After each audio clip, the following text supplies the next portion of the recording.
Very cool. Rodney, speaking of quarterbacks, this weekend we've got the first time ever 240-plus quarterbacks in the playoffs with Brady and Breeze. And then on the other end, we've got Lamar Jackson and Josh Allen, the new guys. With so many talented quarterbacks in the league, what do you think about the talent today at the position? And is it the best it's ever been, or is it just, do we forget real fast who came before them? Well, I think from top to bottom, it's probably the best it's ever been. There's been some great ones over the years, obviously. But I think throughout the league, you can look and go, maybe there's one or two teams that don't have a top tier quarterback. But the talent pool is certainly as good as it's ever been.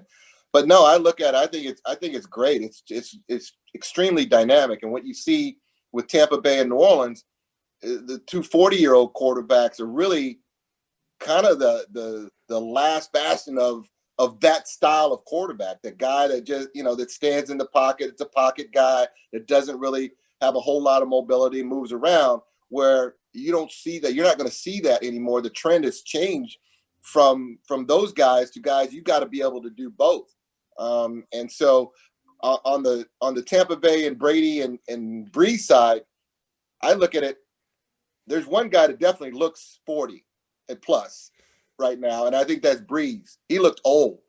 The last half of the season, he looked old. The playoff game, he looked old. Whereas Brady, I think he found his stride the last 5 weeks of the season and has looked as good as he's looked over the last 5-10 years. So it'll be interesting to see that matchup, because I know New Orleans has had their number, but I think Tampa Bay is playing better than New Orleans right now. Very Agreed. Cool. Very cool. Crack? Yeah. Now that we're talking about these quarterbacks, I have a question for you. Like my co-host here, John, just said, this weekend we have Rodgers, Brady, Breeze, Mahomes. And earlier we did my top 5 TV shows, talking about some TV things, getting some little other areas of our programming going here. So sticking with that theme, I'm going to maybe put you on a spot a little bit. Who's your it don't have to be top 5, but who's some of your favorite quarterbacks of all time, or even since the 80s? You can leave out Unitas and those legends, but who do you have on your top quarterbacks of all time? When I was high school and into college, I was a big Joe Montana fan. He's still my guy. Just what he did, how he performed, Joe Cool, the whole deal. Big Elway fan as well, sure. Marino. But Montana was really my guy. Yeah. So and it's hard to rank guys best of all time. It is hard, I guess. Yeah, you're right. Even with the current guys, Brady and even Mahomes, is going to go down as one of the all times. It's tough, but it's hard because you look at it. I mean, the game, football now, offensively is it's 7-on-7.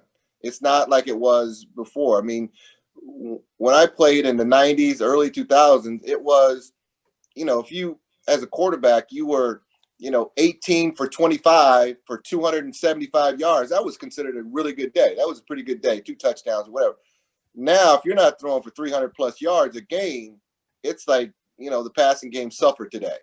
And so it just, the way the ball is being distributed, the amount of passes guys are throwing in every single game nowadays has changed. I think the only guys that really were doing that back then was Marino was throwing it that much. But for the most part, other guys weren't throwing it that much. Even the year I was in Dallas, as you mentioned, John, with Aikman, a good regular day for him was what I just said. It was he's going, 19 for 25 for 280 yards, or with 2 touchdowns, no picks. I mean, that was a great day in the NFL. But it's not like that no longer. I mean, you really got to light it up, and the rules now are conducive for offenses to light it up and quarterbacks to have success like this.